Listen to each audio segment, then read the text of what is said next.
عليكم ورحمة الله وبركاته. Insyaallah masuk surga semua. Amin. Alhamdulillah Rabbil Alamin. Alhamdulillahilladzi biyadihi tatimmus shalihat wa bitawfiqihi tatahaqqaqul maqasid wal ghayat. Asyhadu an la ilaha illallah wahdahu la syarika lah wa asyhadu anna Muhammadan abduhu wa rasuluhu la nabiyya ba'dahu alladzi adda al-amanah wa ballagha ar-risalah wa nasaha al-ummah وجاهد في سبيل الله حق جهاده. اللهم صل وسلم وبارك على نبينا محمد المصطفى صلى الله عليه وسلم وعلى آله وأصحابه أجمعين. أما بعد، قال الله جل وعلا في محكم كتابه وهو أصدق القائلين: أعوذ بالله من الشيطان الرجيم. يا أيها الذين آمنوا اتقوا الله حق تقاته ولا تموتن إلا وأنتم مسلمون.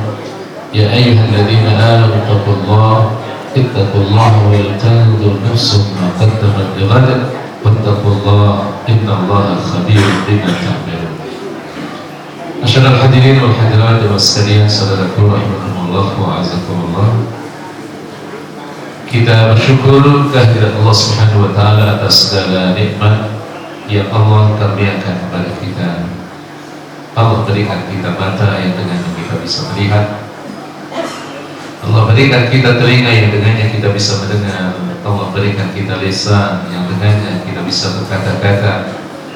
Allah anugerahkan kita tangan yang dengannya kita bisa menulis. Allah anugerahkan kita kaki yang dengannya alhamdulillah dengan izin Allah pada sebuah kali ini Allah ringankan kaki kita untuk hadir di majelis yang Allah muliakan ini, dan kita terhadap kenikmatan ini mengucapkan alhamdulillahi rabbil alamin. Salam taklim kita sampaikan kepada uswah hasanah kita Rasulullah SAW beserta keluarganya, para sahabatnya, dan seluruh pengikutnya ila yaumil qiyamah. Bapak Ibu sekalian, setiap kita tidak ingin masuk ke dalam neraka. Kenapa? Karena memang azab Allah di tempat itu sangat begitu luar biasa dahsyat. Nah, cara bagaimana kita menghindarinya adalah dengan kita mengetahuinya secara baik. Karena dengan kita mengetahui tentang neraka dan sifat-sifat penghuninya, maka disitulah kita akan berikhtiar sekuat tenaga untuk menghindari sifat-sifat tersebut sehingga kita tidak tergolongkan menjadi ahlun nar. Karena kedahsyatan itulah sampai para sahabat-sahabat Rasul kalau membaca ayat-ayat tentang neraka banyak yang menangis. Ini agak berbeda dengan kita ketika kita membaca Al-Quran jarang menangis. Kenapa gak nangis? Iya, gak tahu artinya. Nah, inilah yang memang dari waktu ke waktu harus kita perbaiki pemahaman kita terhadap Al-Quran dan Sunnah Rasulullah sallallahu alaihi wasallam. Bahasan kita pada subuh kali ini adalah tentang fikih neraka yang akan kita awali dengan nama-nama neraka di dalam Al-Quran. Kalau Bapak Ibu sekalian mentadabburi ayat Al-Quran, maka kita akan temukan ada 8 jenis neraka. Yang pertama ada yang namanya neraka Jahannam, menyusul neraka Jahim, kemudian Hawiyah, Wail, Sa'ir, Ladha, Saqar, dan Qutb. Ini biasanya membutuhkan 2 kali pertemuan atau 3 kali pertemuan, tapi insyaAllah mudah-mudahan di pertemuan ini kita bisa membahas paling tidak separuhnya lah. Neraka Jahannam, Jahim, Hawiyah, dan Wail. Mudah-mudahan waktunya nyampe. Yang pertama neraka Jahannam. Neraka Jahannam. Untuk siapakah neraka ini dan apa dalilnya? Yang pertama dijelaskan oleh Al-Quranul Karim dalam surat At-Taubah ayat yang ke-68. Ayat ini menjelaskan bahwa neraka Jahannam itu diperuntukkan untuk orang-orang munafik. Allah Ta'ala firmankan, A'udzu billahi minasyaitonir rajim. Wa'adallahu al-munafiqina wal munafiqati wal kuffar. Wal munafiqati wal kuffar nar jahannam khalidina fiha. Hiya hasbuhum wa la'anahumullah wa lahum 'adzabun. Allah mengancam orang-orang munafik laki-laki dan perempuan. Saya minta maaf untuk para ibu. Pada ayat ini ternyata Allah menyebutkan secara langsung kata munafiqat, yaitu wanita-wanita yang munafik. Padahal kalau kita mentadabburi ayat-ayat Quran bahwa mayoritas kata yang disebut oleh Al-Quran dalam konteks seperti ini biasanya menggunakan pendekatan at-taghlib. Allah menyebutkan kata laki-laki, tapi perempuan sudah ikut di dalamnya. Tapi dalam konteks ancaman Allah terhadap orang-orang munafik ini, ternyata kata wanita ditampilkan secara langsung oleh Allah. Apa hikmahnya? Minimal ada dua. Hikmah pertama bahwa sifat munafik ini juga mudah melekat pada para wanita. Dan yang kedua menunjukkan akan bahayanya daripada sifat munafik. Makanya kalau Bapak Ibu sekalian membaca di dalam sirah Rasulullah SAW, sirah para sahabat Rasulullah SAW, para sahabat-sahabat itu mereka takut kalau di dalam dirinya ada sifat nifaq. Karena sifat nifaq ini sifat yang sangat berbahaya. Sampai maaf sahabat sekelas Umar Ibn Khattab radhiyallahu anhu, beliau pernah bertanya terhadap sahabat yang menggenggam informasi orang-orang munafik dari Rasulullah SAW. Ada seorang sahabat Rasulullah SAW, Bapak sekalian, namanya Hudzaifah al-Yamani, itu yang diberi bocoran oleh Rasulullah SAW secara langsung tentang siapa itu orang-orang munafik di Madinah. Siapa namanya tadi Bapak Ibu? Aduh, Hudzaifah al-Yamani. Populer atau tidak populer nama ini? Dapat. Ya, agak kurang populer ya. Karena memang orang Arab ya namanya Hudzaifah, gitu ya. Kalau orang Nusa Indah ya Budi, ada Arman, ada Pak Haji, mana Pak Haji? Jadi itu namanya orang Arab ya seperti itu. Hudzaifah al-Yamani. Nah, apa yang terjadi? Ternyata Umar Ibn Khattab itu datang kepada Hudzaifah al-Yamani dan bertanya kepada beliau, "Hal ana minal munafiqina ya Hudzaifah?" Apakah aku termasuk orang munafik wahai Hudzaifah? Itu Umar. Subhanallah. Karena beliau tidak ingin di dalam dirinya ada sifat nifaq, ada sifat munafik. Dan sifat munafik itu kan sifat-sifatnya dijelaskan secara gamblang oleh Rasulullah SAW dalam hadis yang sahih. Ayatul munafiqi salas. Ciri orang munafik itu ada 3. Yang pertama, idza hadatsa kadzaba. Ketika ia bicara, ia dusta. Maka jangan ada dusta di antara kita. Ketika bicara, dusta. Yang kedua, idza wa'ada akhlafa. Ketika ia berjanji, ia mengingkari. Wa idza tumina khana. Ketika ia diberi amanah, ia berkhianat. Amanah apa? Percayaan, Pak. Iya. Jikalau kemudian 3 sifat itu melekat pada diri kita, hati-hatilah kita. Walaupun memang ini masih dalam tataran an-nifaqu al-amali. Karena kemunafikan itu ada 2 Bapak sekalian. Yang pertama ada an-nifaq al-amali yang sifatnya 7 tadi. Karakteristiknya ada 3, dan nanti yang kedua ada yang disebut dengan an-nifaqul i'tiqadi, kemunafikan keyakinan. Jenis yang kedua ini para ulama-ulama tidak mengatakan itu yukhriju fa'ilahu anil billah, mengeluarkan pelakunya dari agama Allah. Karena orang munafik itu yang bersifat i'tiqadi, sesungguhnya ia masuk dalam kelompok orang-orang kafir. Kenapa seperti itu? Lisannya berkata amanah, aku beriman kepada Allah, tapi hatinya ingkar. Munafik atau tidak? Munafik. Dia sebenarnya kafir. Karena ia tidak mengimani Allah, pura-pura saja di depan orang lain berkata aku beriman kepada. Nah, orang-orang seperti ini diancam oleh Allah dengan nar jahannam, yaitu neraka jahannam. Hiya hasbuhum, cukuplah neraka itu bagi mereka. Wa la'anahumullah wa lahum 'adzabun muqim, dan Allah melaknat mereka dan bagi mereka azab yang na'udzubillah min. Maka pastikan sifat-sifat ini harus kita bersihkan dalam diri kita.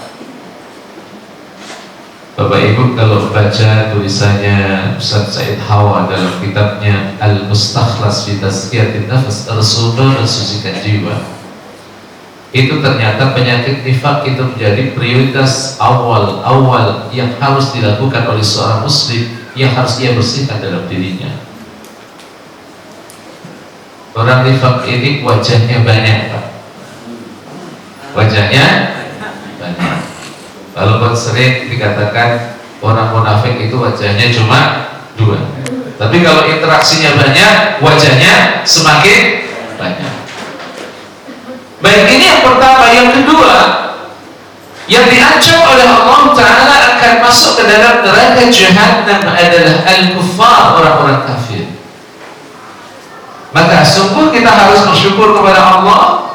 Allah anugerahkan kepada kita iman, dan ini adalah anugerah dan sekaligus nikmat yang paling besar yang Allah anugerahkan kepada kita semuanya. Karena dengan iman, insya Allah kita akan terhindar dari azab Allah Subhanahu wa ta'ala.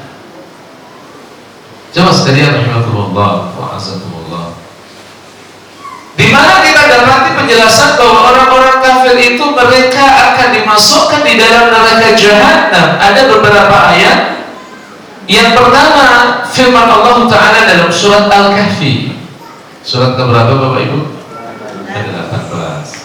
Jadi surat ke-18 itu sebelum surat yang ke-19. Benarkah Bapak Ibu? Ya. Ada yang ngatur atau tak Pak? Saya khawatir ada yang ngatur. Ayatnya pada ayat yang ke-100 Allah Ta'ala berfirman, A'udzu billahi minasyaitonir rajim, wa 'aradna jahannama yawma idzin lil kafirin 'arda. Dan kami nampakkan neraka jahannam pada hari itu kepada orang-orang kafir dengan jelas. Beberapa ulama tafsir mengatakan yawma idzin ay yaumal mahsyar, pada hari mahsyar. Jadi kita semua Bapak Ibu nanti tidak dihimpun di padang Pariaman, tidak dihimpun di padang Panjang, tapi di padang mahsyar. Ini penamaan orang Indonesia sih. Sebenarnya nggak usah pakai padang. Mahsyar itu dari kata hasyar. Hasyar itu artinya menghimpun. Mahsyar adalah tempat berhimpun. Mahsyar. Tempat kumpul lah gitu ya. Tempat kumpul. Dan itu adalah hari perhimpunan internasional, Pak. Jadi yang dihimpun tidak hanya penduduk yang tinggal di Nusa Indah, tapi di Nusa yang lain juga mereka nanti akan berhimpun di situ, dan seluruh penduduk bumi akan berhimpun di sebuah tempat namanya mahsyar. Yang penjelasannya dijelaskan oleh Rasulullah SAW dalam hadis yang muttafaqun alaih dari Ummul Mukminin Aisyah radhiyallahu anha. Rasul bersabda, yuhsyarun nasu yawmal qiyamati hufatan uratan ghurlan. Jadi nanti manusia itu dikumpulkan oleh Allah dalam keadaan tidak beralas kaki seperti kita saat berada di masjid ini. Uratan, telanjang, Pak. Ghurlan, tidak berkhitan. Ummul Mukminin Aisyah radhiyallahu anha sempat bertanya kepada Rasul, ya Rasulullah, ayamdur ba'duhum ba'd, akankah sebagian dari kami itu melihat aurat lawan jenisnya? Apa jawaban Rasulullah SAW? Itu tidak mungkin. Kenapa? Al-amru asyaddu min hada, karena urusan manusia itu lebih dahsyat dari hanya sekadar melihat aurat lawan jenis. Gak mungkin. Karena pertanggungjawaban amal kita itu begitu luar biasa dahsyatnya. Minimal ada 4 objek yang ditanyakan oleh Allah. Dalam sebuah hadis Rasulullah SAW yang mulia disabdakan, la tazulu qadama 'abdin yaumal qiyamati hatta yus'ala an arba. Tidaklah kedua kaki hamba Allah Subhanahu wa taala itu masuk ke dalam surga atau neraka sehingga ia ditanya tentang 4 hal. Yang pertama adalah an ubri fi mafna, tentang umur yang untuk apa ia habiskan. Untuk main gaplek kan? Ada sebagian saudara-saudara kita setelah pensiun, maaf Bapak Ibu sekalian, itu mainnya gaplek, plak. Kalau nggak main gaplek, main gaplek, tak tok. Ada atau tidak yang begitu, Pak? Ada, Pak. Di mana itu? Masya Allah. Padahal sebenarnya saya juga nggak tahu kalau di situ ada. Kalau nggak kita main catur, Masya Allah. Jadi Bapak sekalian, aneh kadang-kadang seakan-akan ini orang punya deposito pahala yang begitu banyak sehingga nanti ketika amalnya ditimbang pada yaumul mizan, amal kebaikannya itu surplus. Aneh. Padahal kita membutuhkan pasukan pahala yang begitu banyak. Tidakkah setiap hari ini amalan-amalan yang wajib, amalan-amalan yang sunnah banyak sekali yang belum kita kerjakan. Bisa jadi baca Quran kita harus diperbaiki. Bisa jadi kita baca Quran dari awal sampai juz, dari awal sampai akhir itu beserta terjemahnya juga belum. Kok bisa-bisanya main catur begitu luar biasa banyaknya, Pak? Kadang 3 jam, kadang 4 jam. Bisa main karambol kadang-kadang 6 jam. Allah, kok bisa? Apalagi kalah. Masya Allah. Jadi jemaah sekalian rahimakumullah wa azakumullah, ini yang dijelaskan oleh Rasulullah SAW tidak mungkin. Karena pertanggungjawaban amal kita begitu luar biasa dahsyatnya. Kita ditanya tentang umur kita, ditanya tentang ilmu kita, fima fa'ala, untuk apa kita gunakan ilmu kita. Hanyakah menjadi makelar ketaatan kepada Allah? Hanyakah menjadi makelar kebaikan? Atau justru kita menjadi orang yang mengamalkan dan mentransfer ilmu-ilmu yang Allah anugerahkan pada kita? Bahkan ini yang ketiga berat. Al-malihi min aina taksab iktasabuhu wa fima anfaqa. Tentang hartanya, dari mana ia gapai hartanya itu dan kemana ia nafkahkan harta itu. Karena bisa jadi ada orang mendapatkan harta itu dengan cara yang halal, tapi ia distribusikan dalam hal yang diharapkan oleh Allah. Ada atau tidak yang gitu? Contohnya apa itu? Halo? Orang dapat harta halal tapi digunakan untuk hal yang diharapkan oleh Allah. Contohnya apa itu? Masya Allah. Jadi ya kita kerja seperti biasa tapi digunakan untuk maksiat, membeli minuman keras, untuk membeli narkoba. Ada atau tidak yang begitu? Ada juga. Hati-hati sekarang ini narkoba luar biasa dahsyatnya. Tidak hanya menyentuh pada kalangan di luar akademisi, tapi di kalangan akademisi sekarang juga tersentuh juga dengan narkoba. DPR juga, Pak. Ya, DPR juga. Termasuk kasus yang terakhir itu yang paling keras itu di Sulawesi Selatan. Itu GB seorang guru besar jebol juga. Padahal seorang GB itu kan Masya Allah sekarang tunjangannya luar biasa. Jadi tunjangannya belum nanti biasanya dia punya jabatan ini itu dan lain sebagainya. Maka sering saya katakan bahwa ketenangan hidup itu tidak paralel dengan materi, tidak linear dengan materi. Tidak secara otomatis orang yang duitnya banyak itu hidupnya tentram, itu tidak. Bahkan justru ada orang-orang yang biasa hidupnya tentram, Masya Allah.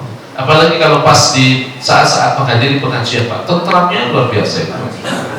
Sampai karena tentram akhirnya tidurnya pules, Pak. Ini saya nggak nyindir, Pak, ya. Nggak nyindir. Saya sedang menjelaskan soal kok ada yang tidur. Nah itu ya karena pas ada di sini gitu kan. Jadi subhanallah.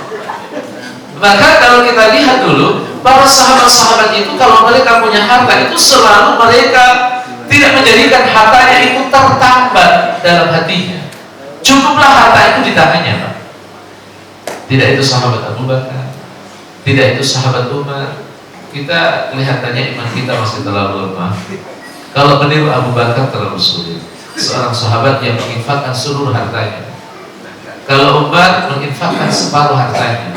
Kalau Utsman bin Affan sampai kalangan para malaikat itu malu karena apa? Sifat filantropinya, sifat kedermawannya itu luar biasa. Saya punya beberapa data.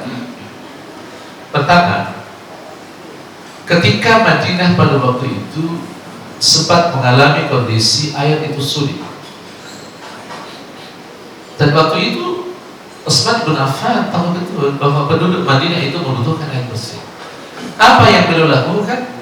Ketika beliau mendengar ada seorang Yahudi yang menjual sumur, akhirnya dibeli. Namun pertanyaannya adalah, berapa harga sumur di Madinah? Kalau di Nusa Indah berapa harga sumur di sini? Ada yang jualan atau tidak ada? Oh, nggak ada ya. Nah, ternyata harga sumur di Madinah itu nilainya adalah 200.000 dirham.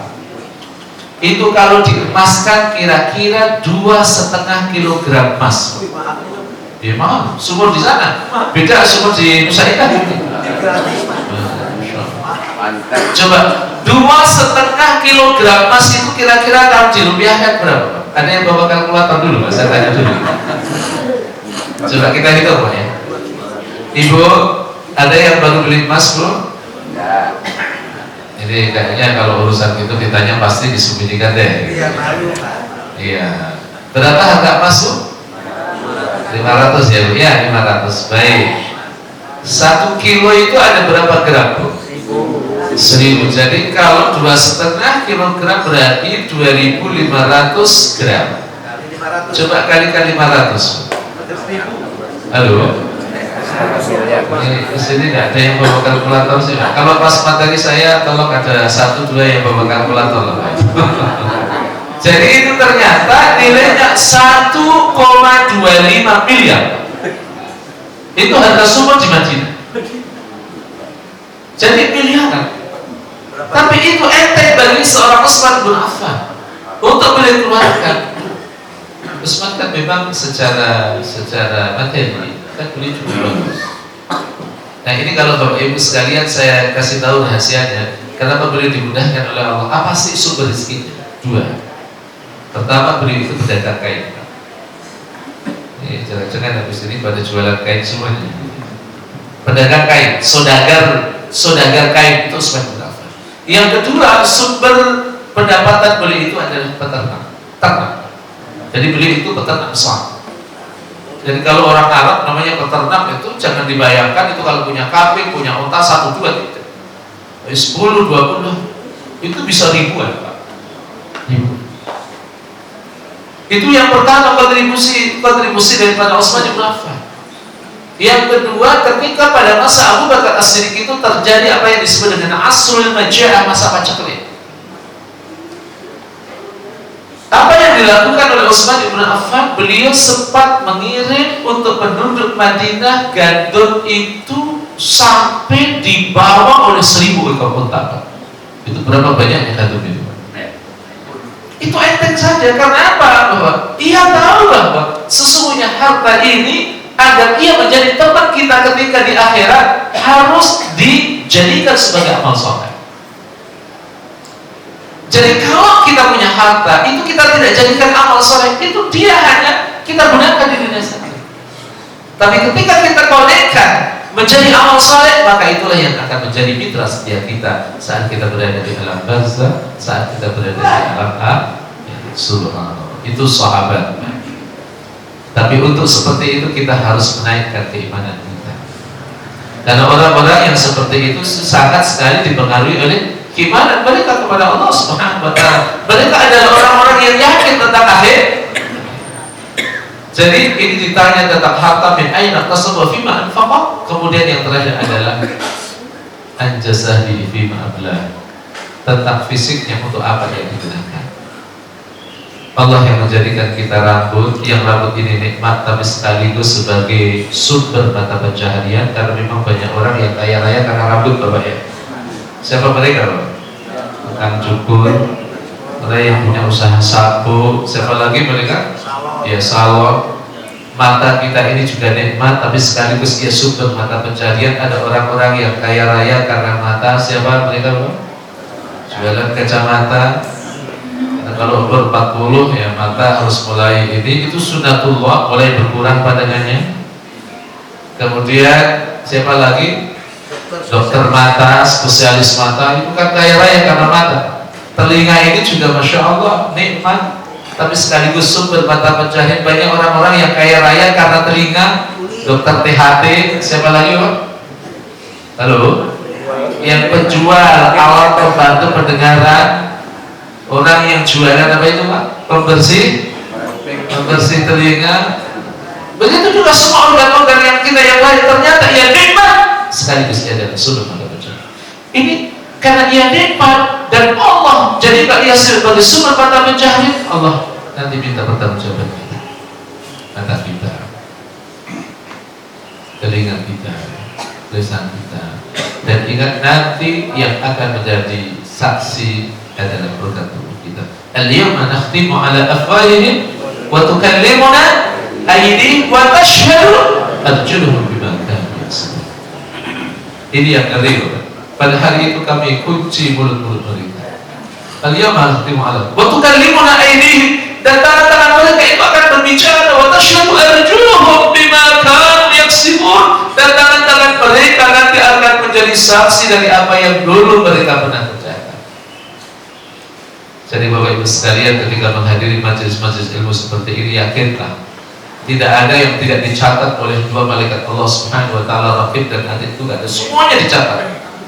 Kebaikan kita, keburukan kita, semuanya dicatat oleh malaikat Allah Subhanahu wa taala. Dan nanti di akhirat kaki ini menjadi saksi dari kebaikan dan keburukan. Jadi ini jamaah sekalian. Berikutnya ayat yang menjelaskan tentang orang-orang kafir masuk ke dalam neraka Jahannam adalah firman Allah dalam surat Al-Ankabut. Surat keberapa Bapak Ibu? 29. Ayat yang ke-68. Allah Ta'ala berfirman, "Alaysa fi jahannam mathwan lil kafirin." Bukankah dalam neraka Jahannam itu ada tempat bagi orang-orang yang baik? Kita masuk pada poin yang ketiga. Siapa mereka yang nanti akan masuk ke dalam neraka Jahannam? Mereka yang menentang kebenaran Rasul dan menjadi pengikut syaitan. Apa dalilnya? Yang pertama, surat yang keempat ayat 115. Allah Ta'ala berfirman, "Wa may yushaqiqir rasula min ba'di ma tabayyana lahul huda wa yattabi' ghayra sabilil mu'minin nuwallihi ma tawalla wa nuslihi jahannam wa sa'at masira." Siapa yang menentang Rasul, sudah jelas kebenaran baginya. Mungkin ada di antara kita yang berkata, tidakkah Rasul telah meninggal dunia, kok menentang Rasul? Dalam konteks kekinian adalah menentang apa yang dibawa oleh Rasulullah Sallallahu Alaihi Wasallam. Apa yang dibawa oleh Rasul itu mereka katakan ini adalah produk peradaban kuno. Ada yang mengatakan seperti itu loh, Pak. Bahkan maaf kalau kita membuka ungkapan kelompok jil jaringan Islam liberal itu, sampai ada yang pernah saya buka sesekali itu website mereka untuk mengetahui bagaimana sih sebenarnya pemikiran mereka. Sampai ada yang berani mengatakan, alangkah bahagianya saya kalau di milenium ketiga ini Allah mengutus seorang Rasul yang mengetahui tentang peradaban manusia modern. Ada yang berani seperti itu. Seakan-akan mereka menuduh bahwa apa yang dibawa oleh Rasul Sallallahu Alaihi Wasallam dari wahyu Allah itu relevan hanya pada masanya saja. Padahal kita semua tahu Al-Quran shalihun li kulli zamanin wa makan. Quran itu selalu relevan pada setiap waktu dan setiap tempat. Cocok di Nusa Indah, cocok di semuanya, di semua tempat itu cocok. Itu adalah Al-Quran. Tapi ada orang-orang yang menentang terhadap Rasul Sallallahu Alaihi Wasallam dengan memunculkan image-image yang negatif tentang Rasul Sallallahu Alaihi Wasallam. Termasuk juga sekarang yang lagi lakukan di Prancis loh ya. Insyaallah, alhamdulillah saudara-saudara kita di Inggris juga mereka turun jalan, mereka membela Rasulullah Sallallahu Alaihi Wasallam. Dan alhamdulillah di Eropa sekarang itu populasi umat Islam itu dari waktu ke waktu itu semakin naik, bagus. Bulan lalu saya ketemu dengan orang Spanyol, tapi dia orang Maroko aslinya, jadi bahasa Arabnya bagus. Sembari kita menunggu sholat Jumat di Makkah waktu itu, kita manfaatkan baik-baik dialog, kata jarang-jarang ketemu dengan orang Spanyol. Ada yang menarik tentang apa yang beliau sampaikan. Dia bilang kepada saya begini, populasi umat Islam di Spanyol itu dari waktu ke waktu terus naik. Dan yang unik dari kami adalah terkait dengan pola keislaman mereka. Jadi kalau mereka Islam itu kuat. Apa yang melatari? Jadi kata beliau, kami kalau ada seorang mu'allaf, orang yang mau masuk Islam, itu kami tidak langsung Islamkan. Tidak dengan di Indonesia kan Pak ya? Iya, Pak. Kalau di Indonesia ada orang masuk Islam langsung, ya, walaupun ada yang tak mau juga. Saya terakhir itu mengislamkan anaknya Hercules, anak buahnya Hercules. Hercules ya? Hercules. Jadi pada waktu itu beliau pas hadir di majelis yang saya ada di Bank Syariah Mandiri Tamrin. Jadi beliau cerita begini, Ustaz, saya sebenarnya hari ini sudah berjalan di 5 masjid, masuk 5 masjid. Saya minta diislamkan, tapi tidak ada seorang pun pengurus masjid yang mau mengislamkan saya. Ini karena memang pas menghadiri majelis saya dan saya lihat ini orang serius, akhirnya saya islamkan.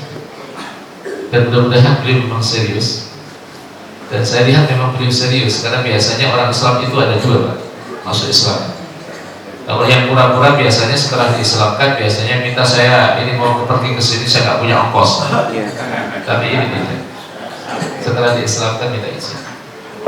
Izinkan Ustaz, saya insya Allah mau ke Pak Kiai Anton Beda. Saya ingin belajar Islam di sana karena kelihatannya nasibnya agak sama dengan saya. Tapi kalau di Spanyol itu Bapak Ibu sekalian, itu ternyata mereka tidak langsung diislamkan, tapi dibimbing terlebih dahulu sekitar 2-3 bulan. Diberi penjelasan tentang Islam, diajarkan tentang Islam, baru setelah itu 2-3 bulan silahkan Anda mau melanjutkan masuk Islam atau Anda tetap pada agama. Jadi apa yang terjadi? Kalau kemudian mereka Islam itu biasanya mantap. Karena kasus-kasus maaf di lapangan ada yang semula itu masuk Islam karena faktor nikah. Itu kemudian balik lagi. 2 pekan yang lalu saya mengajar di masjid di Blitar, namanya ada Masjid Subul Salam. Itu saya ditanya tentang sebuah keluarga Bapak sekalian. Ini keluarga itu dibangun sudah bertahun-tahun sampai punya anak yang sudah kuliah. Tapi sang laki-laki ini awalnya adalah seorang mu'allaf, masuk Islam tapi karena faktor ingin menikahi seorang muslim. Tapi apa yang terjadi di usia yang sudah mulai menginjak kepala 5 dan sudah kepala 5, ternyata Allah membuat sebuah takdir karena dia tidak kuat, akhirnya balik lagi ke dalam agama. Lantas saya ditanya, bagaimana Ustaz hukumnya rumah tangganya? Terjadi fasah. Apa itu fasah? Adalah perceraian otomatis. Perceraian otomatis. Suaminya tidak mengatakan kepada istrinya, aku cerai kamu, itu sudah cerai. Fasah. Karena apa? Dia beda agama. Dan inilah pentingnya Bapak Ibu sekalian, kita harus selalu merawat keagamaan. Baru hari Jumat kemarin saya khutbah di Rawamangun, saya mendapatkan satu informasi, ada seorang jamaah yang cerita pas tetanggaan dengan masjid itu betapa ada seorang ibu-ibu asalnya muslimah. Tolong didengarkan baik-baik, muslimah, tapi karena kemudian ia menikah dengan seorang Nasrani, akhirnya pindah Nasrani. Suaminya ketika meninggal akhirnya balik lagi ke Islam. Tapi akhirnya karena pergaulan dan lain sebagainya, akhirnya balik lagi ke Nasrani. Itu bagaimana? Muter-muter Pak. Iya, muter-muter. Tapi kalau ente endingnya Islam bagus, tapi kalau endingnya itu adalah Nasrani, ini kan musibah besar. Makanya inilah pentingnya. Kenapa Rasulullah SAW menganjurkan kepada kita, hayya bina najlisu sa'atan nazidu imanana. Yuk kita duduk-duduk sebentar, 1 jam saja. Ngantuk-ngantuk dikit gak apa-apa kok. Gak apa-apa. Gak ada yang larang juga kok. Pokoknya yang hadir di sini gak boleh ngantuk, kan gak ada apa. Gak ada yang larang, udah gak apa-apa. Pokoknya duduk sebentar. Paling juga sampai jam 6 kan itu. Kalau lebih-lebih paling sampai jam 7 kan. Masya Allah. Jadi nazidu imanan, kita menambah keimanan kita kepada Allah Subhanahu wa taala biar kuat. Hidup ini godaannya terlalu dahsyat. Apalagi kita hidup di zaman yang penuh dengan fitnah, dengan ujian-ujian yang begitu luar biasa dahsyat. Jadi ini jemaah sekalian rahimakumullah wa azakumullah, bersyukurlah kepada Allah kita tidak menjadi penentang Rasul dan kita tidak menjadi pengikut syaitan. Dan tentang ancaman Allah terhadap para pengikut setan itu dijelaskan oleh Allah Ta'ala dalam surat Al-Hijr, surat ke-15 ayat 43. Allah Ta'ala berfirman, wa inna jahannama lamaw'iduhum ajma'in. Dan sesungguhnya jahannam itu benar-benar tempat yang telah diancamkan kepada mereka. Itu maksudnya adalah pengikut setan. Pengikut setan semua. Dan hati-hati Bapak Ibu sekalian, setan itu ada dari kalangan jin, ada setan dari kalangan manusia. Jam 10 ada pengajian remaja. Ibu-ibu mau mendampingi anaknya. Ibu mau kemana? Mau ke Darul Arqam dampingi anak saya. Bu mau nggak ke Mall Klender? Lagi ada sel besar-besaran, Bu. Masya Allah.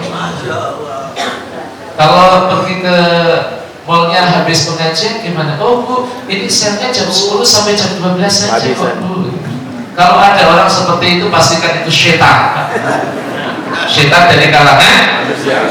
Jadi sudah kenal kan Bapak ya? Setan dari kalangan manusia. Baik. Yang keempat, mereka yang selalu menyimpan emas dan perak dengan tanpa menafkahkan sebagiannya di jalan Allah. Jadi punya harta nggak pernah dikeluarkan zakatnya, nggak pernah diinfakkan. Orang-orang seperti ini diancam oleh Allah Ta'ala dengan neraka jahanam, seperti Allah sebutkan di dalam surat Taubah ayat 34 sampai ayat 35.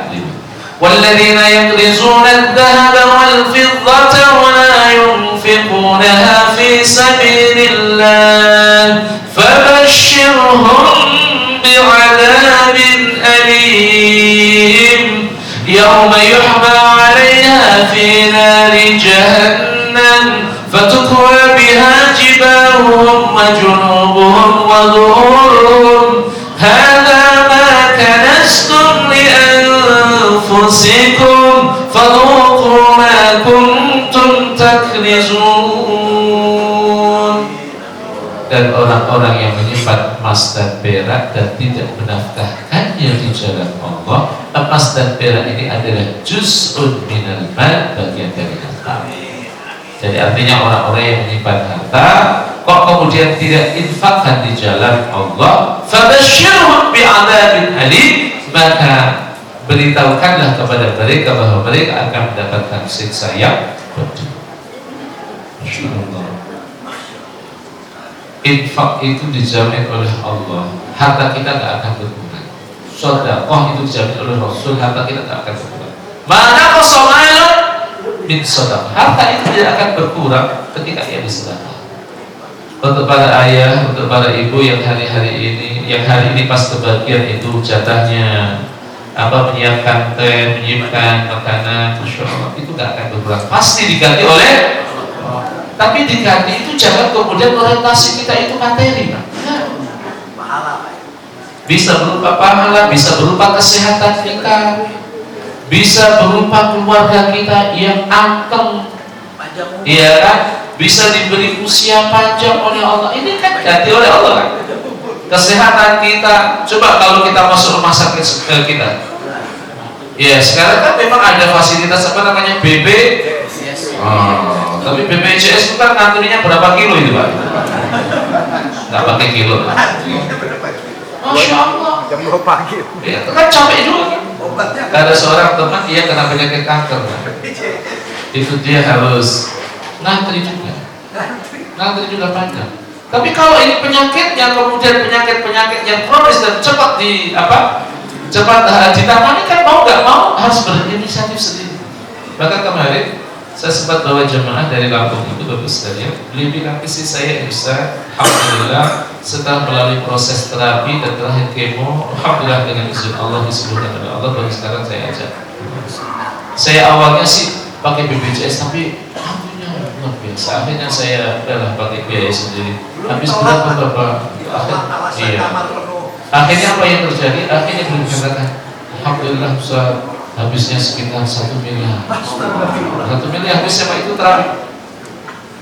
Jadi memang inilah nikmat kesehatan. Ya, mudah-mudahan kita diberi kesehatan oleh Allah SWT. Amin. Nah, azab Allah dikatakan yauma yuhma 'alaiha fi nari jahannam fatutwa jibahuhum wa junubuhum wa zuhuruhum.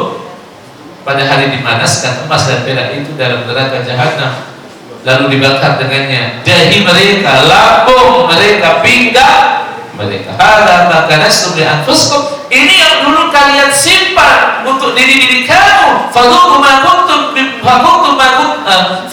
kuntum taknizun. Maka rasakan apa yang dulu kalian simpan. Habis punya harta, tidakkah enggak mau? Padahal kalau ditempel di masjid, oh masya Allah. Karena kita ini camat, Bapak Ibu. Camat semuanya kan Bapak Ibu?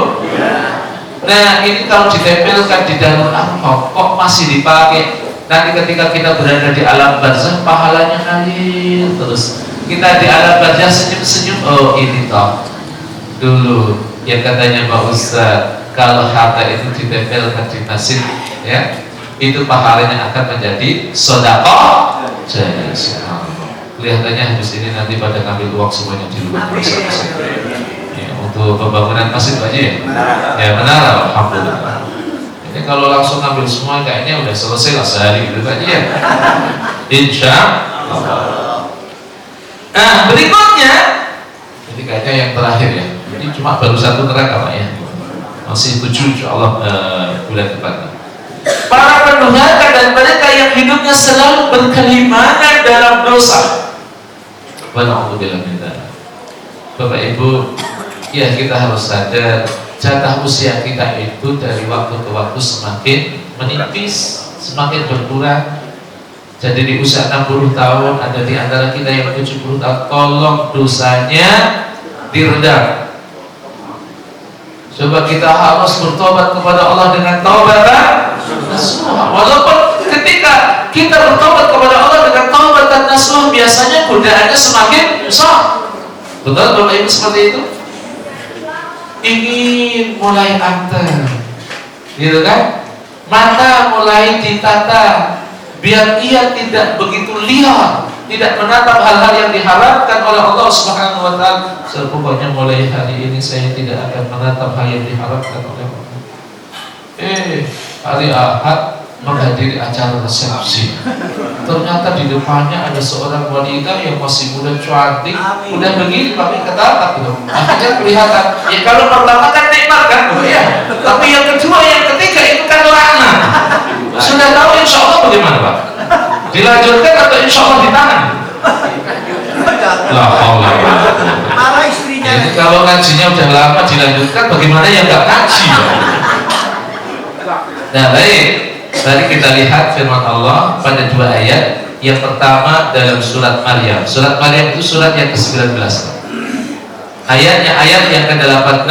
Wa nasuqul mujrimina ila jahannam wirda. Dan kami akan menghalau orang-orang durhaka ke neraka jahanam dalam keadaan dahaga. Wa na'udzubillah min. Jadi dalam keadaan dahaga. Dan yang kedua dikatakan dalam surat Quran setelah surat Maryam ayat 70. Innahu may ya'ti rabbahu mujriman fa inna lahu jahannam la yamutu fiha wa la yahya. Sesungguhnya barang siapa yang datang kepada Tuhannya dalam keadaan berdosa, maka sesungguhnya baginya neraka jahanam. Yuk Bapak Ibu kita bertaubat. Saya dan kita semua taubat kepada Allah dengan taubatan nasuha. Biar kelak ketika kita datang kepada Allah, ketika ajal kita datang, Allah tetapkan kita husnul. Saya kira ini beberapa yang bisa sampaikan. Insyaallah sisanya bulan depan.